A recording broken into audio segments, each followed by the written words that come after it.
My name's Toby Musgrave and welcome to this presentation on garden ethics. And I guess the first thing we need to do is to establish what garden ethics are. It sounds a bit of an odd phrase because don't we all just garden and we do a good job and we care about the landscape and the environment because we are gardeners? Well, that's true, but there are a few things that we can do, thoughtful things that we can do that improve and help both us, the garden and nature. So if we give ourselves a little description, we could call garden ethics the following. It's adopting a virtuous attitude towards nature, a mutually beneficial, moral relationship between gardener and the garden. One of the things I like about gardening is that it very much teaches us wisdom and humility.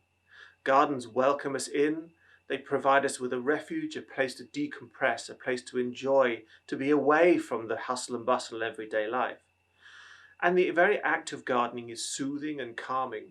And doing a garden teaches us humility. We can't garden faster than nature allows us to do so. We make mistakes and we learn from our mistakes. We have successes and we enjoy our successes. And we slow down. We work at nature's pace. And if we're stupid enough to try and fight against nature, we always lose. Gardening is a way of re-establishing our connections with nature. Something that I think many of us in everyday life now, we have a disconnect there. Which is why we always feel so much better when we're out in the garden, walking in a forest, or just playing in a park with our kids. Returning to the concept of a garden, how can we garden ethically? Well, one of the big buzzwords these days, of course, is sustainability. And of course, we can approach gardening from a sustainable point of view. I think there's a rather nice description about sustainable landscapes, which actually comes from the UN that I'd like to read you. This is from the Brundtland report, and it says that the sustainable landscape is the design, construction and operations, the maintenance practices that meet the needs of the present without compromising the ability for future generations to meet their own needs. So that's basically, if you want to take a Google attitude to it, don't do any evil. What we're trying to do is to maintain our landscapes, our gardens. We look after them, we culture them, we nurture them, and then we can pass that on to the next generation, whoever moves into our house or whatever. And there are various attitudes and approaches that we can use in the garden, simple attitudes that help us to do that. Now, this isn't trying to be a moralizing piece and everybody has to make their own decisions and always there's a balance to be struck. This isn't a set of rules and regulations, it's just a few thoughtful pieces, approaches, ideas that may stimulate you or make you think about how we should garden, how you should garden. So the first one is kind of obvious. It's take responsibility for your own actions. Now, that sounds maybe trite and platitudinous, but it's not. It's think before you act. And that's good for all aspects of life, but also in the garden. One example I can think of that's very, very in the front of people's minds these days is when we come to plant plants in plant pots, what kind of compost do we use? Now, traditionally, people have used peat-based compost in the last 20, 30 years anyway, and they're great for growing plants, but they're not great for the environment. Now, peat comes from peat bogs. They're a habitat that's threatened, it's endangered, and obviously it's not good for the wildlife if we keep digging up peat bogs. So there are many peat-free alternatives, and that also is a way of encouraging recycling by using other products within those peat-free compost. So that's just one idea of thinking about how to take responsibility for your actions. A second very important part of gardening and also garden ethics is looking after the soil. Now, if you take stuff out from the soil, which is what you do when you take out nutrients when plants grow, then you need to be putting those back in. And of course, we can go out and buy man-made fertilizers and pellets and sling those around the place. But there are other alternatives that provide a more sympathetic way for dealing with the soil. Compost. Make your own compost or buy it from a source that's organic, that's using other materials and again recycling compost, and you're putting stuff back into the soil and you're putting back in more than you take out. Another alternative to looking after the soil is this concept of no dig, which is exactly what it says. You don't dig the soil, you put a big pile of compost on the top of it, recycled organic compost, and you plant into that. Great idea. All you have to do is buy the compost round one, put a few centimetres or inches, a couple of inches on top each year. You don't dig and you save your back all that effort, and it helps improve the soil. And heaps of studies show that if you use that technique, you actually get a better yield of vegetables certainly and healthier plants than if you dig the soil, which breaks up the soil structure, it disturbs the organisms and this, that and the other. So again, it's exactly what nature does. You go to a forest underneath the forest, the leaves fall down, they recycle, they mulch. You don't dig over the soil there, and plants grow perfectly healthy. So look after the soil and it'll look after you. On that attitude of alternative techniques, different techniques, of course, one of those great techniques is that we should also be looking to garden organically. Again, it was that hugely sort of hippie thing in the 70s and 80s, and everybody thought organic gardeners were these bunch of long-haired weirdos. You know, they were right back then and we were wrong. Gardening organically is good for us and it's good for the environment. Organically also means using as few pesticides as possible. Certainly the man-made chemicals. I mean, if you need to use pesticides, if you have a problem, there are alternatives out there that are organic. Various products or bio controls, which also are little organisms that kill bad organisms, all that kind of thing. So garden organically, then you're not eating the residue of your gardening to produce, and also you're helping wildlife, because when you splash chemicals around, it's not just the harmful bugs you're killing, it's the good bugs too. I mentioned the idea of no dig. That's a great technique for saving your back as well as saving the soil. And if you want to take it further, and we don't have time to explore it in this presentation, but there's the whole almost mindset or lifestyle of permaculture. Plenty of information out there on the web. So Google permaculture, and that's a fantastic approach to a lifestyle that really helps you and helps the environment as well. A very, very ethical approach to living and gardening. Another important thing when we're planting gardens is to use native plants.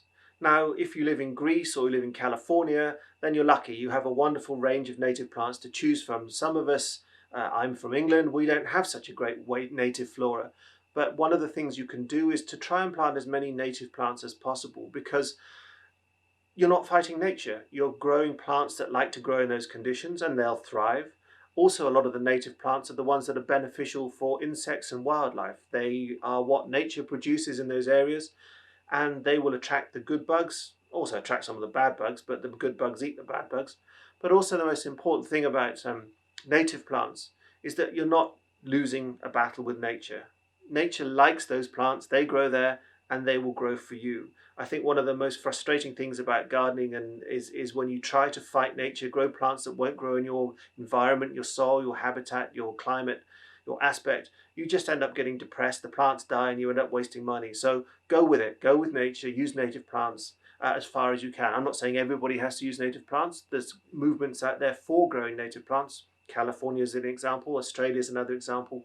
And also in many cases, those plants, if you live in a dry climate, they have that benefit that you don't need to be using so much water. So water-wise is another thing we'll come on to talk about a little bit later on.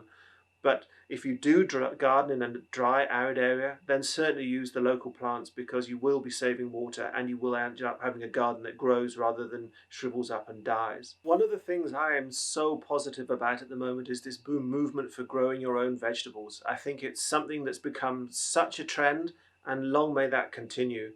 It's just a win-win-win-win situation. If you're growing your vegetables and food at home, your carbon footprint goes down, because these plants aren't having to, or these vegetables and fruits are not having to come from all across the country or other countries.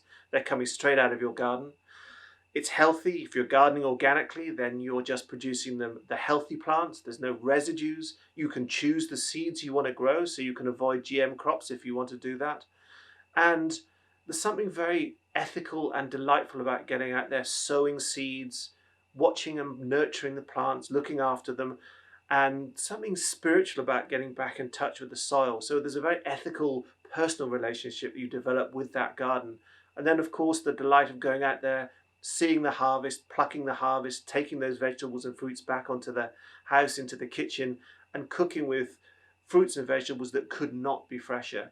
So in many, many ways, you're benefiting yourself and the garden.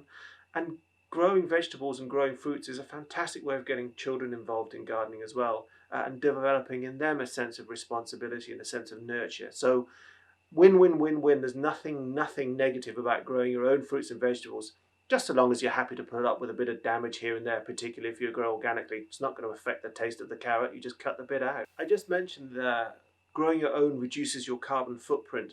And again, that's another way we can garden ethically, is just having an idea and a thought and a care about our carbon footprint. And as I said, I'm not trying to preach a lesson here or moralize, but there are certain things that one can do to minimize one's carbon footprint. As I said, grow your own vegetables, produce your own compost, produce your own plants. But like everything in life, there's always a balance, and sometimes you have to weigh up and think about how you're doing it. Someone told me once that, if I want to be an ethical gardener, I shouldn't use plastic flower pots because they're part of the petrochemical industry and that's a bad thing. Yes, that's one side of the coin, but you could also say that if you're going to use clay pots, terracotta pots, then of course there's a carbon footprint with those in terms of having to fire the clay in the first place. But also there's the issue that clay pots dry out much quicker, so you're always going to be using more water. So in many cases there is always a balance. There's no right and no wrong. You just have to navigate. I just sort of console myself that I never buy flower pots. I always recycle the ones that I get when I buy a plant for the garden. So I kind of try and minimize my carbon footprint that way. And sometimes I do use clay pots as well. But one just has to have a trade-off once in a while and be sensible about things. I think one can get a little bit tied up too much. I mentioned the idea of growing natives, but also that idea of developing wildlife habitats. This all ties up with this idea of permaculture, of organic gardening, of encouraging good wildlife into your garden to counteract the negative, bad wildlife in the garden. So in that case, leave a little patch of your garden to go wild, grow the local native plants, encourage the birds, the insects, the amphibians, all of those beneficial animals, insects and wildlife into the garden. And if you don't use chemicals, after a couple of years, you'll find that there's a balance that strikes. Yes, you'll get some of the negative insects and pests, but the positive ones will come in and you will end up with a balance that on the whole, it favors the garden. If the bad stuff was there all the time, then nothing would grow. Nature would just look bald all the time. The bad bugs would win all the time, but that's not the way it is in nature. So if you establish that natural balance in your garden, that can be a real positive way of encouraging wildlife, not just from the point of view of benefiting your garden, but it also creates a larger contribution to the wildlife of the nation. There was a study, interestingly, in Britain a few years back saying that the biggest contribution to wildlife conservation in the nation was people's back gardens, people's backyards. Taken collectively, they're a great wildlife resource. So all those things you can do to benefit your particular plot, your particular garden, collectively we have a big impact on the economy and also the ecology of the country and the nation. And also if you have a wildlife area in the garden, you can just put your compost bins down there, tuck them away. And again, native plants look nice. I mentioned this idea of growing your own, reducing your carbon footprint and eating healthy. Now, one of the other things we can do to make a contribution to the long-term success and benefit of gardening and ethically gardening is to grow heirloom or heritage varieties. This is particularly the case if you're growing fruits and vegetables, although it's also part of the ornamental garden as well. One of the sad things that's happened in the history of gardening, particularly the productive garden, is that due to legislation and also due to sort of changes in fashion, so many of the old-fashioned varieties have just become extinct. We've just lost them and we can't get them back. So a lot of them have survived, some of them have survived. So by growing those plants, we're helping to preserve and conserve a genetic resource, a genetic diversity that if the modern cultivars suddenly have some new pest and disease problem, then we can go back and use the genetic material from the past to start creating new hybrids. So that's a positive. But also, I like to garden with a story. I like to know there's a little history about what I'm growing and where it's come from and why it is the way it is.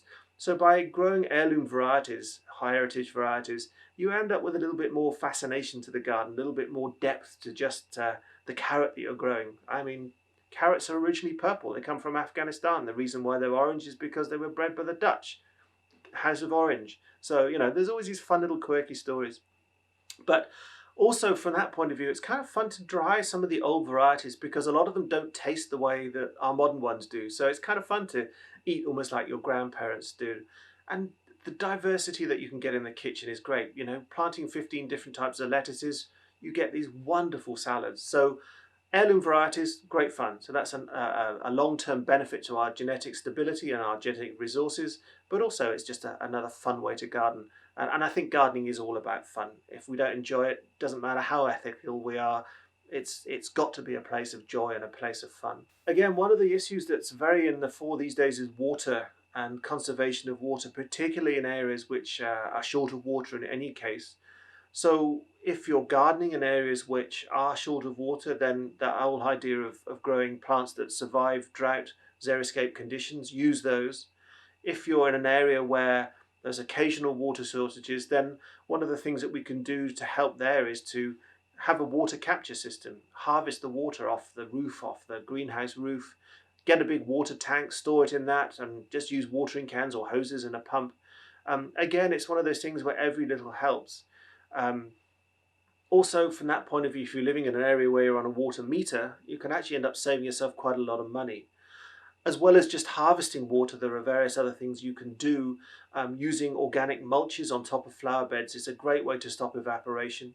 Also by digging in compost into the soil to improve the soil texture if you decide to do that. If you're doing the no-dig technique, then you've got a big compost mulch on the top anyway. But there are various techniques there we can use to help save water. Even in areas that have a lot of water, there are always times when there's a dry spot, and just to have that water butt, that water tank filled, ready to go, just saves a lot of hassle, time, and again has a small impact individually, but collectively it makes a big difference. One of the ways that we can continue to be ethical about gardening is to educate. Kids love getting dirty, so get them out in the garden and let them get dirty, and if mum said it's okay, then mum said it's okay. I think getting kids to garden, to learn how to sow vegetables, to look after vegetables, to nurture vegetables, to have their own little flower bed with their own little dahlias or whatever in it, it gives them that sense of independence, that sense of ownership. But it also teaches them all sorts of beneficial things like math, how to count out seeds, measure lines. It teaches them to look after things, to nurture. But also we can teach them how to cook properly from an early age. That whole idea of taking from the garden into the kitchen. And that, again, that idea of instilling ethics at an early age just engenders that long-termism. If kids get into ethical gardening at a young age, then they're going to be ethical adults, not just in the garden, but in so many different aspects of their life. It's something that's happening, and that's such a good way that we can carry on the good work and make sure that the future generations also take care of the planet, take care of the garden, and who knows, we might have a future. Okay, so that's kind of it. I was not trying to set out on a crusade or lead a moralizing message here. I'm sure most of you already garden ethically. It was just to sort of tip a few ideas your way, maybe think about some new ideas, some new different things you can do. But the most important thing about gardens and gardening is that you enjoy them. So get out there, have fun, and garden.